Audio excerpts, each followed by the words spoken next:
अक्सा ऐं शोएब जेको थी न शोएब बबन, इहे ॿई माण्हू जन्नती अथई।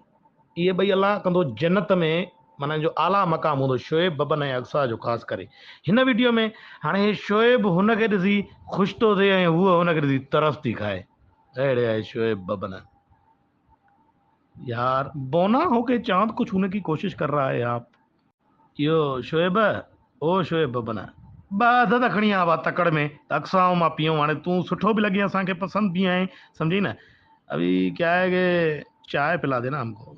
पर सवाल करण जो तरीक़ो ॾिठई क्यूट हिकिड़ो इहो अधु फेस खणी, आवाज़ यार तो निकिरे थो, तूं पेट में काकड़ो किरी पियो थी।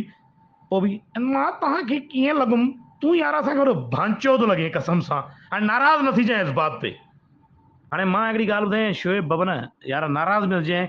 ॿाहिरि यूं भोग ठका हुआ, दुनिया है जहां ना हले तो, हिक ॿिए ते खिलाईंदासीं तॾहिं त कामयाब वींदासीं। तू भली मांखे चर्चा, मेरे को कोई फर्क पड़ने वाला है नहीं, साला मां इधर इंसान है ही नहीं, मैं अश्वत्थ था मां अमर है, सम्झई न। हाणे चवण जो मक़सदु इहो आहे त तूं हिकिड़ो कमु कर, तूं टेम कढ, पहिरियां तूं कढ टेम कढ। तूं सही आढियल न आहे।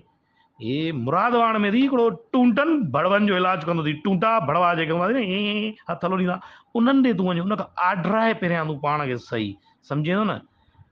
बाक़ी ये तूं ऋतिक रोशन सम्झण जी ग़लती पाण खे न कजांइ। तुंहिंजी चूंब फेस आहे त तूं ऋतिक रोशन न आहे, तूं भड़वत रोशन थी सघें थो ज़रूरु, ऋतिक नथो थी सघें तूं, सम्झई न। मुंहिंजो हिकिड़ो दोस्त हो सागर आहे खणी, हुन चयो, मां चयोमांसि यार हे शोएब भाई तोखे कीअं थो लॻे? चई इहो ईअं आहे ॼणो लिंड खे लता आई आहे।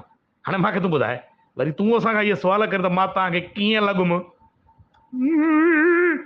तंग कहिड़ो कयो थी यार, सुकून सां वञी होटल ते यार ॿ अध खणी आ तकड़े में बेज़ार न कर, सम्झई न। हाणे ईअं न चइजांइ त होटल ते अधु कोन्हनि खे, हिकु चांहि खणी आ अक्सा ऐं मां हिकिड़ो एक्स्ट्रा कॉपी खणी वञिजांइ, हा अधु अधु करे पीअंदा हुआसीं। तू शाना आहे में ज़्यादा शाना आहे।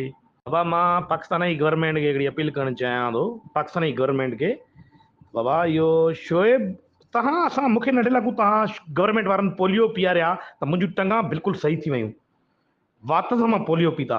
लॻे ईअं थो तव्हां शोएब बबन खे ॻुईअ सां पोलियो पीआरिया त हिन जो वात जेको आहे न माना माज़ूर थी पियो आहे।